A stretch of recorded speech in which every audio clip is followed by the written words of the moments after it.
is the Fitzy and Whipper with Kate Ritchie podcast. How good is that? This is an interesting one. Welcome to the podcast. What to do and what not to do when you have separated or divorced. Don't or hook up again. Don't go back there.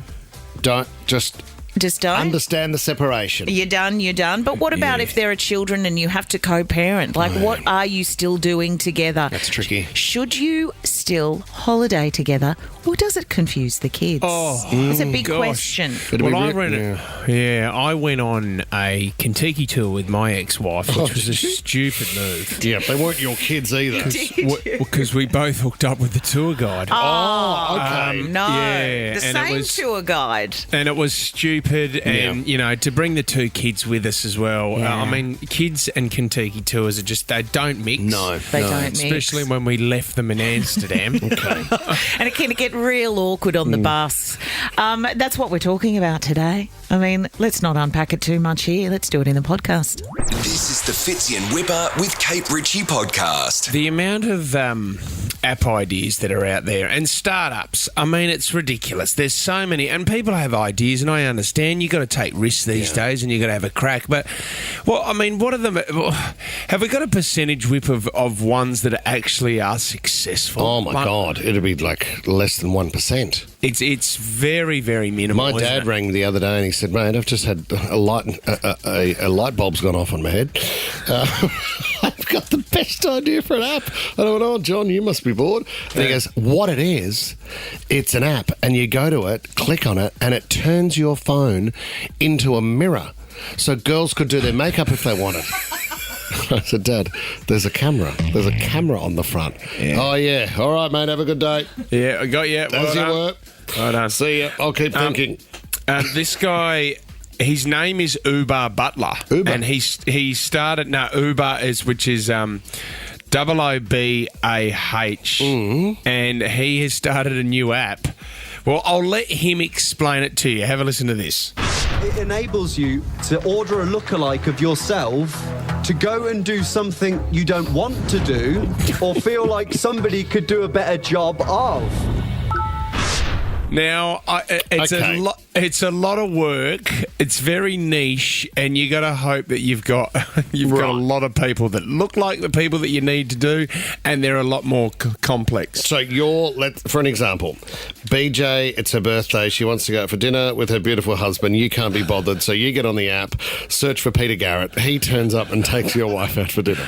Well, is that how it works? Ubar says in this article, the last time she did help her husband, who was terrified of heights, but he wanted to make his wife's dream of skydiving come true, so he sent a lookalike to jump out of a plane with her. Awesome. And it worked. Did it? Now, as if she's not going to pick up if that's her husband or not. Okay, so he's got a bit of a project here. Okay. And a guy called Stephen. I'll let him explain a little bit more, but here's the project. This is Stephen. Stephen didn't have a great time in high school, but with his 10-year high school reunion coming up, he wants to go and he wants to impress. What's your name? Stephen. I knew it. I didn't recognize. But will his former classmates realise that the Stephen they're so blown away by isn't actually him? So Stephen's a pretty basic kind of guy, and in high school, right, his old man had a dentistry, right, and so everyone thought that Stephen was going to take over the dentist, but he doesn't want to take over the dentist. He played a little bit of saxophone and music at high school, but no girls really noticed him, and he really wanted to impress the girls with his music, but they thought he wasn't a good musician. So he's gone to Uber, and they've basically found this guy who is an actor from Hollywood. His name's Aaron, and Aaron's going in acting as Stephen at the 10-year high school reunion. Awesome. This is when he walks into the place. Hey, how's it going? Nice. Yeah, dude, it's so good to see you, man. Yeah, for sure. Good. I need a name tag. I think they're right over here, man. You remember me? No, and I remember your name. I play guitar. Okay. I know I used to play sax, but I'm playing guitar now.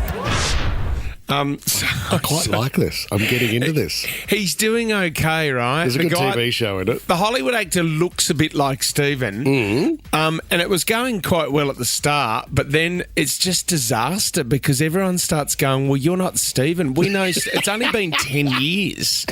And then everyone starts figuring this guy out, and it gets really awkward. You're not Stephen Festo. I just believe it. Stephen Festo. No, you're not. It's game over. So they start working it out. It's not Stephen. This guy then gets up, right, and he starts playing the guitar in front of everyone, and everyone's going, "Who? This is what is going on here? This is crazy." And then all of a sudden, the guy in the car, poor Stephen, who paid for the Uber. Oh, he doesn't break, does he? Mate, he's just realised that, what have I done? Like, it's a real sad moment that he's back in the truck watching this whole thing, and he's ruined his whole reputation. Oh, no, Steve. Are you all right? I don't know. It's like a mixed bag for me. Like, I haven't seen these people in 10 years, and I'm thinking, is that gonna, like, shit on my career, like being a dentist in the area? Like, who knows how it's gonna settle out? But, I signed up for it, so... He's just ruined his reputation. Can he get back on there and have an emotional double cry for him?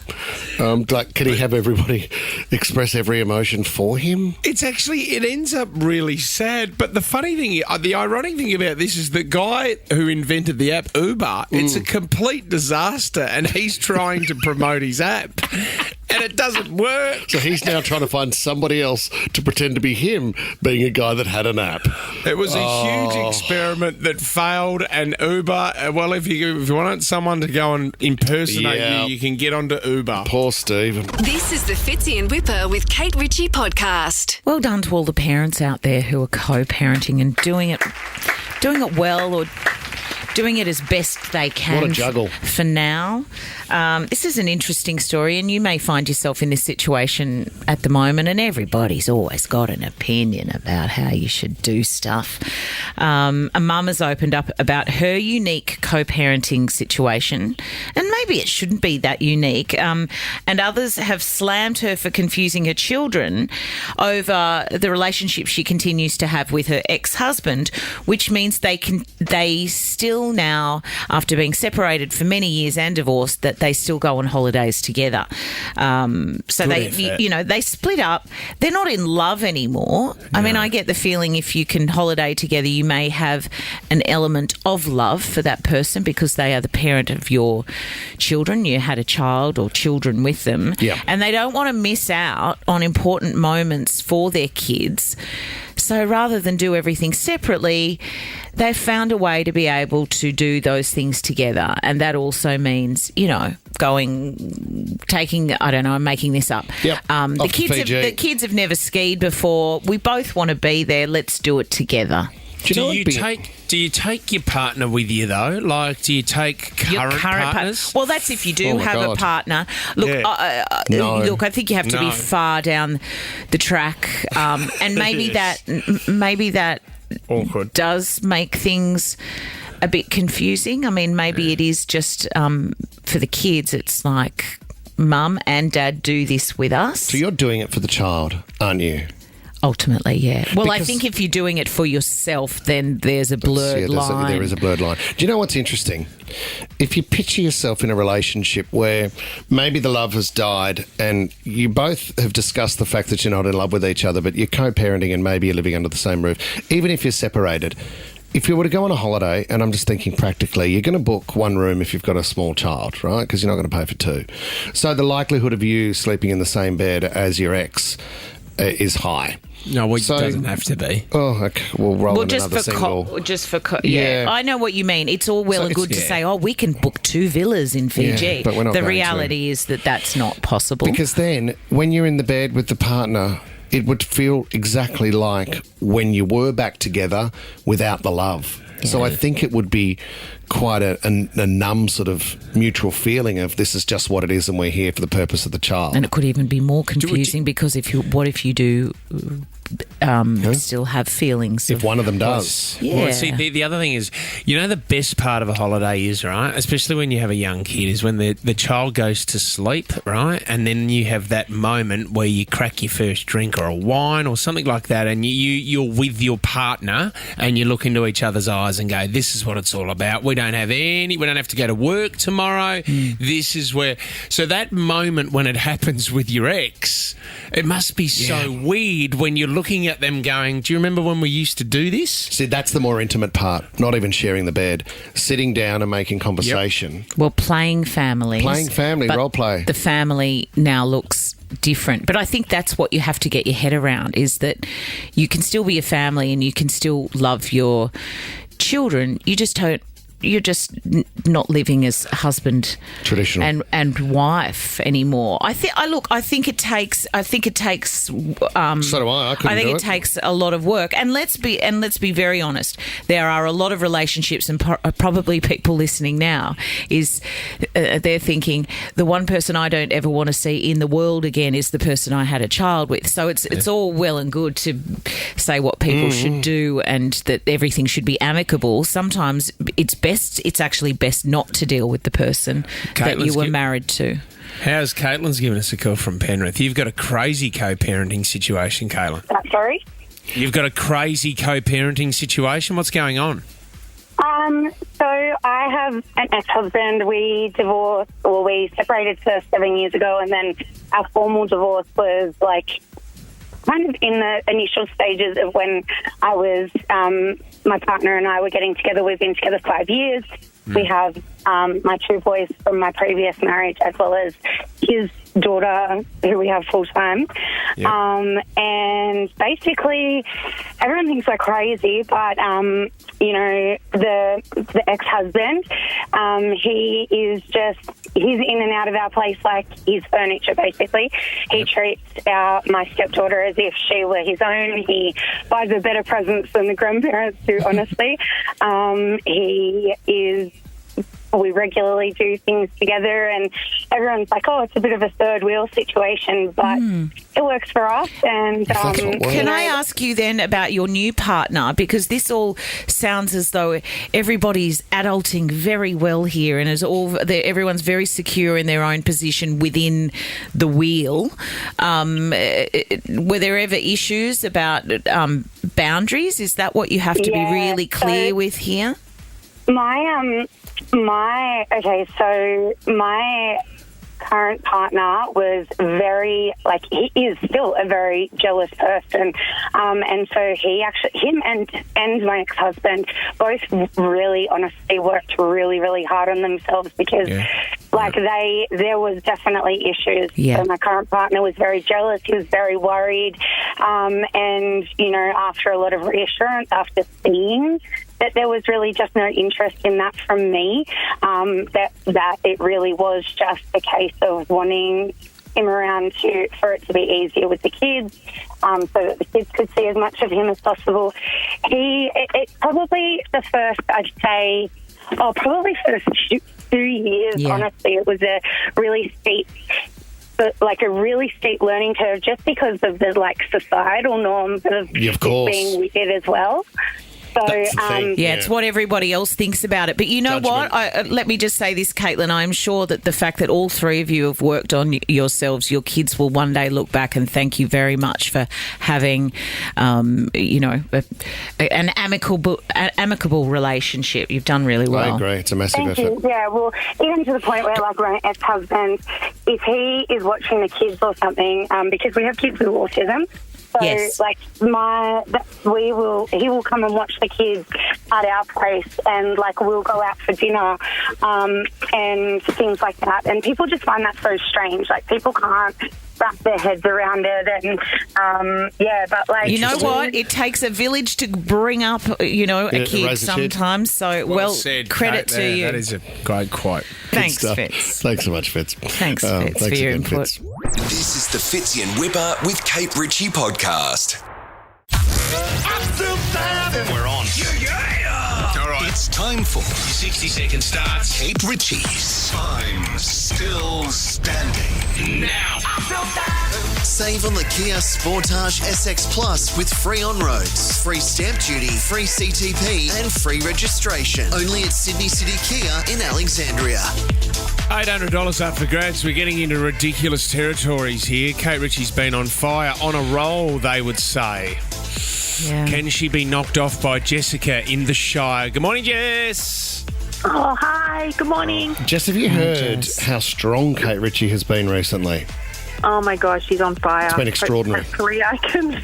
Do you know what? It's an honour to sit here and watch her perform. Like, I get a front row seat to this every day. Not just in I'm Still Standing. No, just in life. Pretty amazing. Don't Should know if take it's notes. Absolute honour. Oh, thanks. Jess, you're in the running for a Kia Sportage SX Hybrid, thanks to Sydney City Kia, but the $800 could be yours if you have that power at the end of 60 seconds. Jess, you're going to kick us off. Your time starts now. How many kids does Ed Sheeran have, Jess? 2. 2 is correct, yes. Chic and Venus are brands of what, Jessica? Razors. Razors is correct, yeah. Where will the Everest horse race take place this weekend? Royal Randwick. That is correct. Pat Cummins plays what sport? Cricket. Yep. Name one of the 4 Australian airports that have an 11 p.m. curfew. Oh. Melbourne. No, Melbourne doesn't. Over to Kate. Kate, 2200 brother refers to the postcode of which Sydney suburb? That's Bankstown. Yes. Which famous fashion show returned this week after a 6-year hiatus? Victoria's Secret. Yep. What comes first, thunder or lightning? Lightning. Yeah. What type of meat is used for osso buco? That would be beef. Yeah. Is the African or Asian? Got it. That's what I mean. If you stumble, she will kill. Yeah, but that's just chance, isn't it? Yeah, if you stuff up a question. Well played, Jessica. You were making me extremely nervous. Oh, thanks. You were solid. Oh, Jess, how frustrating in your own hometown of Sydney. You're stuffed up on that airport question. I know. Why would I say Melbourne? I know. Anyway. That happens. Doesn't matter. You're in the running for the brand new car. Don't torment yourself throughout the day like I would. No, thank you. Oh, Jess sounds Jessica devastated. Actually, yeah, she sounds flat. Tommy, a pair of Explorer socks maybe for Jessica coming She can her have way. mine. Someone put a pair on my desk On the your other day feet? and I don't want them. Oh, why don't we do $200 to spend at Crown Sydney? Okay. Oh, great. Yeah, to experience Thank you. premium dining and entertainment. Oh, that'd be lovely. Lovely. Yeah. Thank you. Yeah, I'm actually I'm off to my last finishing up breast cancer treatment. Actually, I'm off to my third last radiation. Today? I'm just pulled over. Finish up on Monday. So when I heard, I jumped on because I thought I might be lucky. But not to worry. Thank you so much. But that'll be amazing. I can go out to lunch on Monday with my family and celebrate. Yeah, so you can. appreciate that. Jessica, I well love that, done. Jess. Thank you for sharing that with us. That's Amazing. fantastic Thanks, news. guys. I'll be listening every day. Enjoy. Take care. Enjoy, Jess. Well done, Jess. You took the money from her. I didn't take it. You know what She's I a just... breast cancer survivor wanting to have a break. What I just said is that she played... You know what? The fact that she didn't win has nothing to do with it. Did you hear how strong and solid Jessica played? Irrelevant. Yeah, don't try to make up for it. Oh, shut up, you guys. Rod tickets. I'm sorry for saying shut up. You shouldn't say shut up to anyone. I deserved it. And you certainly shouldn't say it on the radio, and I'm going to worry about that all day. God, I hate myself sometimes. This is the Fitzy and Whipper with Kate Ritchie podcast. A bit of a situation here at Nova, which I want to bring you across. Oh. It's called breaking the fourth wall, Kate. That is a term from the acting and also TV film industry. Let me jot that down. We're not actually knocking out another wall because we're open office at the moment and everyone can see each other. There are no walls. It means There's I'm no kind of rules. sharing a little bit of behind the scenes and bringing it to light. People love that in a stuff. public forum. Voyeurism. There's a guy by the name of Ollie. He's one of our producers. How are you, Ol? Good, thank you. Bit of an issue yesterday. I saw Ollie in the corner of the office and he had his head down. And Crying again? Well, he wasn't so much crying, more just sulking. So he kind of just was really drab. He was down, he was flat, and I was like, oh my God, what's happened? Yeah. Do you need a coffee? I went and started with some basics. Do you need a coffee or a pat on the back? Or I need to say you're amazing like that. You're Thank you. really, I mean, I don't know what you bring to air, but you're very good for morale. Yeah, thank you. I'm sort of the office Pastoral morale. care. Yeah, so much care. Anyway, Ollie finally, after close to 8 hours of negotiation, shared why he was so down.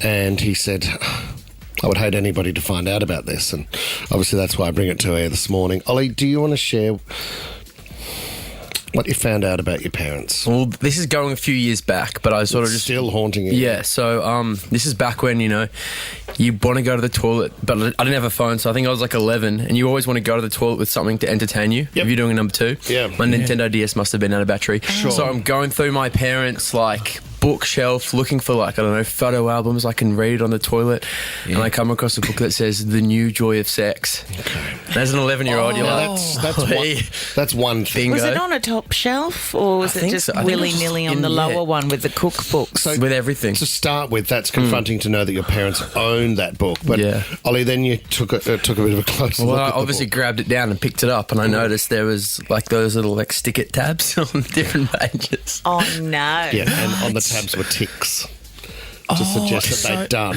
So your parents were fiends. They were absolute fiends. So it's like a Kamasutra book with different positions. Was it your mum or your dad's writing? What do you who do you use who uses the post-it notes? In the first page, if someone gifts you a book, they often write in it. And there was a message there from my grandma to my parents. I think it must have been a wedding gift or something. So you're suggesting... She's very open. That's great. So now you don't know whether your granny put the tabs on the pages of the positions that have been done. You don't know if granny was an absolute fiend for a man. But it doesn't mean you're a fiend. It means that you're open to negotiation. It was a very nice book. It was like illustrations and I don't care, Ollie. Stuff like that. Don't try and sell me the book when I know that really you're just... I wonder if it was week by week, almost like an advent calendar. Did you ever confront your parents about it, Ollie? No, this is probably the first time they know that I know. I've never brought it up. Was the tab was there a tab towards the end of the book? Because almost like they've skipped pages they didn't want to do. There was just those what don't you do? It was like a study book, like a biology book, where you pin tab important parts of the book to study or revise. Revise. Or just, you know what you do? Maybe your mum, and I hate even talking about your mum like that. Maybe I won't say your mum. I'll just say maybe it's a book. It's a book that if you're not happy with that kind of area, it's a good way of opening the conversation by just putting a little tab or a tick or a highlight and leaving it on the bedroom side table. So it's a subtle hint. You've got some feedback coming through. I've just got a message from my dad, guys. No joke. Thanks, Ollie. Much appreciated. So I want to know, actually, Dad, if you're listening, who got the most out of the book? Ollie, can we give your old man a call? Oh, no. Can we please just have a chat to him? We'll try. What's your dad's name? Julian. What a lovely name. How many pages did you get through? How many chapters and how much? And Julian, what page were you on when you conceived Ollie? No, we don't need to know that. I might have been IVF. Okay, that's fine. Oh, a little IVF. Are you a little IVF baby? Yeah, awesome. I love that. That's so exciting to think that. And here's what I want to do. What did you discover about your parents? How did you find out too much? What was that moment where you went, oh my gosh, Mum and Dad? And it doesn't have to be to do with that, does it? Most likely would be best, yeah. Okay, best call or win stickers to Sydney Zoo. Oh, really?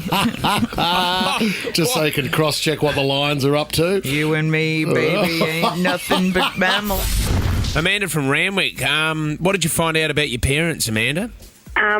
My mum had that book as well. And I'm an 80s kid, so I grew up and it was on sort of like the cupboard of the top shelf. Mm-hmm. But looking back, I think it was used it was meant to sort of be found by my sister and myself as our sex education. Oh, okay. Rather than, so they didn't have to do the talk to you because it wasn't really... It was planted there deliberately. The joke's on you. Yeah.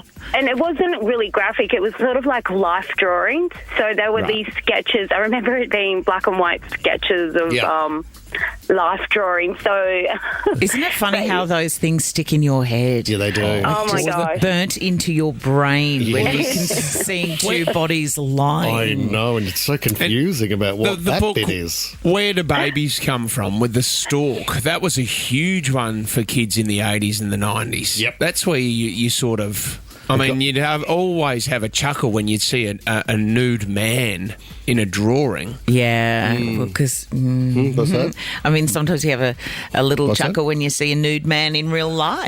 Sometimes don't you? it doesn't matter if you're the age of 15 or the age of 46. Am I right? Oh, Richie? you funny thing.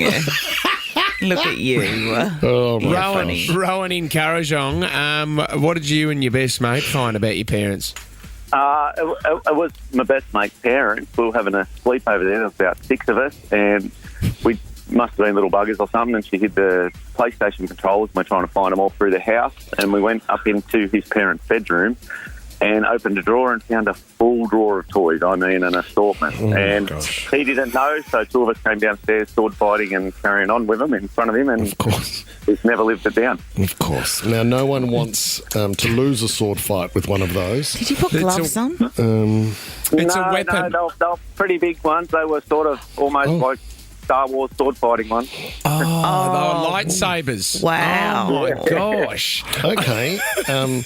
And the drawer was shut and no one was to ever reference it or play with it again? No, but he never lived it down. I bet he didn't. Still comes up that his mum was the coolest mum back then when we were 14-year-old kids. Coolest mum.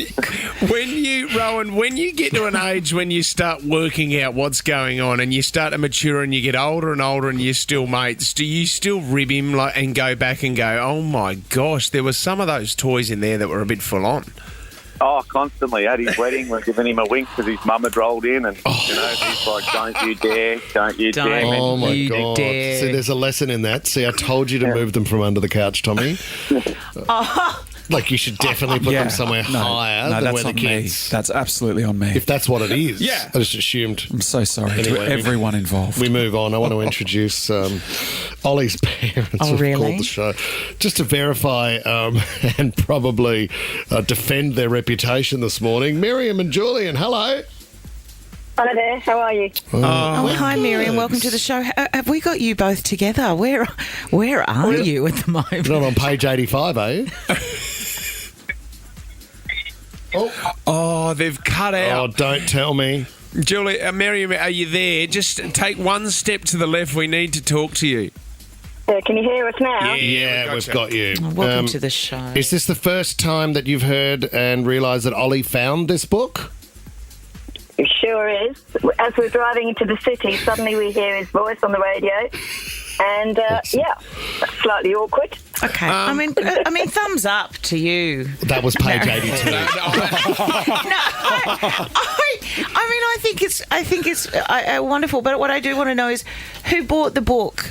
Who gifted it to who? It was actually Julian's mum, Liz. Oh, it was Granny. So who was putting the post-it notes in there, Miriam? Was it you? Were you two doing it, or was it the Granny. mother-in-law? I can't recall, actually. Put Julian on. Where's Julian? Come on. Julian. Julian. You're very quiet to this point, Julian. You're a sicko, mate. You're a sicko. Yeah. Julian. Shocker. Yeah. Julian, did you, obviously you were the tab guy. Did you space it out? I mean, did they represent sort of weekly activities or monthly or... it was a long time ago, guys. He's claiming memory fade. That they're being highly respectful and they know that Ollie is awkwardly sweating here beside me. It's okay. We're all adults now. We understand these things. And do you, because Julian, it was from your mother, is this now tradition for you to pass the book on? Well, I was just thinking Christmas is coming up and I might find something under the tree, yeah. No, I hope it's a new copy. Miriam and Julian, can we say on behalf of our show that you have raised such an amazing young man? Your son is such a valued member of our team. We just didn't know that their family was so sick. No. No, we love him, guys. Yeah, you've done well, Ollie, to turn out as well as you have. I just also found out that I was an IVF as well, so maybe I was conceived with one of those pages. Okay. So there you go. We learned something new every day. Chapter 3, how to make an Ollie. No, that's so Miriam, great. Julian, thank you for coming on the show, and remember to pass that on at Christmas time. Ollie, thanks, guys. Have we a look good day. We look after you, mate. That could have got We love really you, ugly. Ollie. Thanks, buddy. All right. So, Tommy, Holly's parents. Can I just say, this show has changed so much. 5 years ago, that could have gone anywhere, Tom, that break. Well, I'm quite proud of where we've gone with that. Oh, what, you've grown up, have you? Yeah, we have grown up. I mean, we've ticked off toys. Yep. We've ticked up thumbs. Give yourself a big pat on the back. Yeah, that's page 87. That's in the beginning, I think.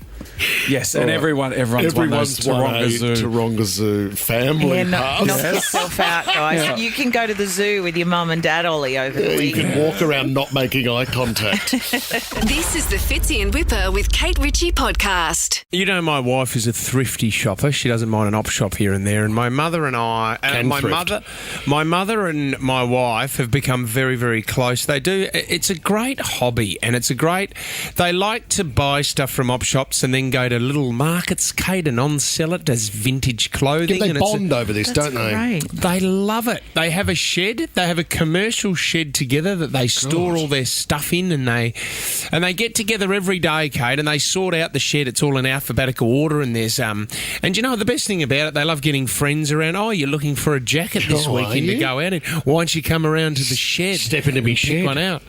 So come and have a look in me shed. She's so patient when she goes to an op shop. For me, when you go into shop, I'm in and out. You don't want to be there for too long, but my wife can spend hours in an op shop, and there's a couple of things that she's found that are quite questionable that I've had to pull her up on. Okay, how's she got carried away? Fashion choices. No, the boys are just about to start cricket season. Mum's come home. Lenny's under 12s this year, and Mum's come home and, oh, look, Lenny, I found you a box that you can wear at cricket. I got it from the op shop. He can't buy a second-hand box, can he? If I know what you're talking about. Well, undies, I mean, traditionally when you wear a box, you have two pairs of underpants on. Do you? Well, no. Some people do. I used Why? to. Because you sit one on top and then one on underneath. No. So it's not directly onto your tackle. So you don't strap the box on? No. It sits in your... You don't need two pairs of undies to wear a box. It goes underneath your undies whip. Some people do. What, you put the plastic on your willy? On your tackle, Doesn't it get sweaty? It would, but very sweaty does. box. Yeah, it does, but you wear gloves, they get sweaty as well. You wear pads on your legs, they get sweaty as Everything well. gets sweaty. Of course. Do you know what can happen? And this has happened in professional cricket, where you'll professional. You'll get hit in the box, right in the tackle. Yeah. It'll split the box, and then the box closes with a bit of skin in it. Well, yeah, and it pinches. There's been like the old trampoline injuries you'd get. Is that right? With the springs. So a bit like so the trampoline injury, but with the box. Yep.